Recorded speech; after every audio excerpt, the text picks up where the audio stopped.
Assalamualaikum warahmatullahi wabarakatuh. Selamat datang kembali di pembelajaran secara virtual mata pelajaran administrasi sistem jaringan. Oke, sebelum kita melanjut ke materi berikutnya, karena untuk kelas 12 ini yaitu melanjutkan materi dari kelas 2, maka untuk itu kita flashback dulu ya, biar tidak lupa. Kita flashback dulu. Jadi untuk capaian pembelajaran mata kegiatan, jadi di sini mampu memahami dan menganalisis administrasi sistem jaringan. Jadi kalian nanti diharapkan untuk subcapaiannya dari mata kegiatan ini adalah kalian dari mata pelajaran sistem administrasi ini bisa menerapkan sistem operasi jaringan. Kalian bisa menginstal sistem operasi jaringan, yaitu kita pakai Debian, serta bisa mengkonfigurasinya. Itu. Kemudian mengevaluasi DHCP. Ya, dari kemarin di kelas 2 atau kelas 11 sudah saya terangkan dan sudah saya jelaskan. Kemudian mengevaluasi FTP server, mengkonfigurasi FTP server. Ya. Itu yang kemarin juga sudah saya jelaskan. FTP. Kemudian mengevaluasi remote server. Ya, kemudian file server. Ya, kemudian web server, kemudian DNS server, kemudian database server, yang terakhir yaitu mail server. Nah, untuk mata kegiatan poin 10 sampai 16 ini nanti akan dijelaskan atau dibahas lebih mendetail di jenjang perkuliahan. Ya, kalau kalian ambil teknik informatika ya nanti atau sistem informatika akan dibahas ini mengenai kontrol pos, panel hosting, share hosting, virtual private, kemudian dedicated, kemudian VPN itu, kemudian sistem kontrol dan sistem keamanan. Itu akan dibahas di jenjang perkuliahan. Tapi nanti kalau memang waktunya cukup nanti kita bahas sekalian. Ya, jadi untuk mengingat-ingat kembali kita flashback bahwa untuk subcapaian pembelajaran mata kegiatan ini kita ada 9. Kebetulan kita untuk sistem operasi jaringan sudah ya, kelas 11, kemudian DHCP juga sudah, FTP juga sudah, remote server juga sudah, file server itu juga sudah. Nah, nanti yang kita bahas adalah web server. Nanti kalau memang kalian semua lupa, silahkan flashback lagi, dicari materi-materi yang sudah saya ajarkan sebelumnya, atau bisa browsing-browsing mengenai materi-materi di sub pembelajaran ini ya, di administrasi sistem jaringan. Nanti yang kita pakai adalah Linux Debian. Oke, lanjut. Pengertian sistem operasi ya sudah saya jelaskan kemarin ya, bahwa sistem operasi jaringan atau network operating system yaitu adalah sebuah jenis sistem operasi yang ditujukan untuk menangani jaringan. Saya paham ya? Oke, yang nanti silakan dibuka kembali, dibaca-baca kembali, karena nanti ada jadwal tersendiri. Insya Allah nanti seminggu ada praktek 1 kali, nanti saya jadwal tiap minggu berapa anak, untuk mulai dari sistem operasi jaringan, menginstal Debian, kemudian konfigurasi sampai mail tadi, karena kelas 12 itu konfigurasinya sampai mail. Nah, umumnya sistem operasi ini terdiri atas banyak layanan atau servis yang ditujukan untuk melayani pengguna, seperti layanan berbagai berkas, layanan berbagai alat pencetak, printer ya, DNS service, HTTP service, dan lain sebagainya. Paham ya? Kita flashback dan untuk mengingat-ingat kembali materi-materi sebelumnya. Karakteristik sistem jaringan itu sendiri ada 5, yaitu pusat kendali sumber daya jaringan sebagai pusatnya, server kan sebagai pusat. Kemudian akses aman ke sebuah jaringan. Kemudian mengizinkan remote user terkoneksi ke jaringan. Yang keempat, mengizinkan user terkoneksi ke jaringan lain seperti internet yang ada di SMK sekarang ini sama. Kemudian backup data dan memastikan data tersebut tersedia. Membackup data dan memastikan data tersebut tersedia itu nanti fungsi dari file server.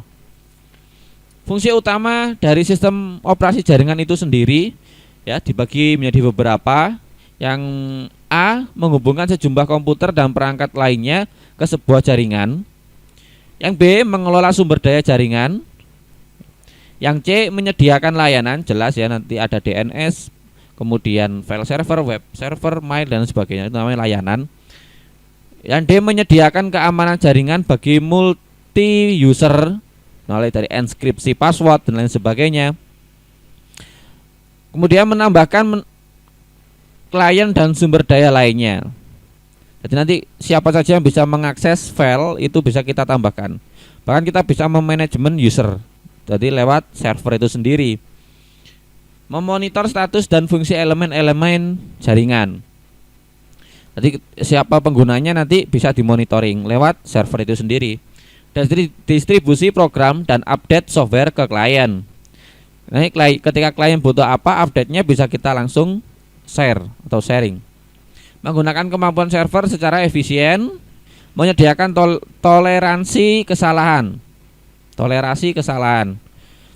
Tuh, itu beberapa fungsi utama dari sistem operasi jaringan. Ya, untuk stimulus dan juga kita untuk mengingat-ingat kembali ya materinya. Karena waktu kelas 11 kita jarang sekali praktek, bahkan tidak praktek sama sekali karena pandemi. Nanti di pembelajaran kali ini setiap seminggu sekali maka akan saya jadwal untuk praktek. Mulai praktek dari awal, yaitu mulai install dan konfigurasinya. Next, jenis sistem operasi jaringan berdasarkan layanan interface. Ada dua ya, ada GUI dan juga CLI. Kalau GUI itu berbasis icon atau gambar-gambar, kalau CLI itu berbasis teks. Jenis-jenis sistem operasi jaringan ada closed source sama open source. Kalau closed source itu sama seperti Windows 10, Windows 7, Windows 8, Windows 11 itu namanya closed source karena menggunakan lisensi atau lisensinya harus beli. Ya, keuntungannya stabil, kemudian support langsung dipantau sama pemilik program, lebih mudah digunakan ya karena dia user friendly, mudah digunakan oleh user. Kerugiannya yang pertama memang ada lisensi, serial number, kemudian pengembangan terbatas. Tidak semua orang bisa mengembangkan sistem operasi itu karena ada lisensi itu ya. Ketika kita mengembangkan kemudian di publik, maka dia akan terkena yang namanya hak intelektual atau haki. Diperlukan antivirus. Ya, jelas karena sesuatu yang berbayar mesti banyak virusnya. Seseorang berusaha untuk menghancurkannya atau bukan menghancurkan ya, menyecam. Ya, karena nanti kan kalau sistemnya itu rusak maka dia akan memperbaiki file itu sendiri. Harga lisensi mahal, jelas lisensi Microsoft sekarang macam-macam ya. Ada yang harga 200.000, ada yang harga 100.000, ada yang harga 1 juta tiap lisensi. Sama halnya dengan email belajar ID kalian itu menggunakan G Suite itu berbayar, itu memang Google untuk akun berbayar. Jadi kalian mendapat akun belajar ID ini sangat bagus loh. Belum tentu di sekolah lain kalian dapat belajar akun ID ini. Jadi akun belajar ID ini banyak fiturnya. Nah, fiturnya apa aja nanti ketika di classroom kalian akan tahu sendiri lambat laun ya. Kemudian next, setelah closed source ada open source. Open source di sini yaitu perangkat lunak software di mana kode programnya sifat terbuka dan pengembangannya bebas. Contohnya apa? Linux. Semua Linux bebas, mulai Red Hat, OpenSUSE, kemudian Debian juga Linux, kemudian Android itu juga Linux, gitu ya. Nah, di sini bebas untuk operating sistemnya boleh dikembangkan, boleh, tapi ada keuntungan dan kerugiannya. Kalau keuntungannya jelas lebih banyak. Kita punya ini seperti Android ini ya. Android ini bebas di custom. Mau di seperti apa, mau dibuat apa, tampilannya seperti ini, di root namanya kalau di Android. Kemudian nah, keuntungan dan kerugian. Kalau kerugian biasanya tidak ada kekayaan hakinya, ya. Oke, kita bahas dari keuntungan. Keuntungannya dari open source Linux ini ya, nanti yang kita pakai itu yang Debian ini. Keuntungannya yang pertama legal, ya. Kemudian menyelamatkan devisa negara, karena tidak ada rugi dong. Kemudian keamanan sistem, keaman. Kalau kasarannya iki lo bebas free, lapo tak hack, nah gitu ya. Dukungan dari pengembang lebih besar, bebas untuk mengubah dan memodifikasi, lebih aman. Kesalahan bug error lebih cepat ditemukan dan diperbaiki. Lisensi gratis, bebas dari malware, tidak mengulangi development. Ya, itu keuntungannya. Kerugiannya tidak ada garansi. Ya, namanya juga bebas dijual. Kok bukan dijual? Di internet banyak sekali. Kalian bisa langsung kunjungi ke internet, ke situs resminya, kalian download, selesai. Open source digunakan secara sharing. Kerugiannya, ya nanti di sini biasanya datanya sih yang namanya sharing ya. Untuk datanya biasanya ya ke-share juga. Kurangnya SDM memamerkan open source. Kurangnya SDM, iya. Buktinya lebih banyak pengguna Windows daripada Linux. Tidak adanya perlindungan hak atas kekayaan intelektual. Kalian ketika kalian mengoprek suatu, contoh Android, HP kalian oprek, dan itu tidak akan ada, tidak ada haki, tidak ada. Kalian menciptakan Android 30 gitu ya. Kalian tidak akan mendapat, ketika Android 30 itu kalian sebarluaskan, nama kalian tidak akan dihargai. Yus batas dikagumi saja, selesai. Tidak ada hakinya gitu loh. Kemudian kesulitan mengetahui status project. User interface rumit bagi pengguna yang awam. Kalau kalian belum terbiasa menggunakan Linux ya memang susah sekali gitu loh. Ribet, biasanya terkendala di driver. Dynamic Host Control Protocol adalah protokol pengalamatan host secara dinamis. Dalam sebuah jaringan yang besar akan ada bagian pengalamatan IP address tidak begitu kritikal. Di bagian ini pengalamatan IP bisa dilakukan secara dinamis dan otomatis. Namanya juga di Dynamic Host Control Protocol. Bisa ya, memberikan IP secara otomatis ke klien. Saya paham ini ya. DHCP server bekerja dengan cara menawarkan diri sebagai DHCP server dan menawarkan IP kepada host yang terhubung. Host akan meminta alamat IP kepada DHCP, lalu DHCP server akan memeriksa apakah masih ada alamat yang tersedia dan alamat apa saja yang tersedia itu. Jadi mengecek IP-nya. Kalau IP-nya ada, berapa saja IP-nya, maka akan dicek oleh DHCP server ini.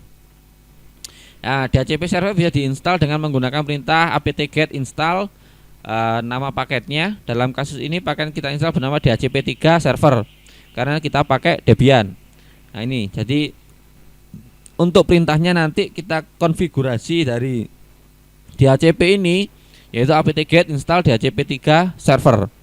Paham dari sini ya? Oke. Kemudian FTP server, yaitu protokol pengirim file atau bisa disebut dengan FTP, File Transfer Protocol. Adalah sebuah protokol client server yang memungkinkan seorang memakai untuk mengirim atau menerima file dari dan ke sebuah tempat atau mesin dalam jaringan. Ia bekerja menurut aturan transport TCP dan sangat banyak digunakan dalam jaringan internet. Meskipun demikian juga dapat digunakan pada jaringan lokal LAN. Ya. FTP menggunakan koneksi berbasis connection oriented sehingga dari kedua sisi harus memiliki koneksi TCP/IP. FTP menggunakan TCP sebagai protokol transport. FTP server menerima koneksi pada port 21 dan 20. Port itu lubang untuk masuknya gitu. FTP server menggunakan dua port yang berbeda. Satu digunakan untuk login dan memasukkan perintah. Konfigurasi FTP server. Ubuntu menggunakan FSFTPD ya. FSFTPD atau Very Secure FTPD untuk keperluan FTP server. Kalau ini Ubuntu ya, Ubuntu. FTPD merupakan paket aplikasi yang bersifat free sehingga dapat di-download secara cuma-cuma. Perintah untuk instalasi FTPD ini adalah apt-get install FTPD. Langkah berikut perhatikan modul dari ini.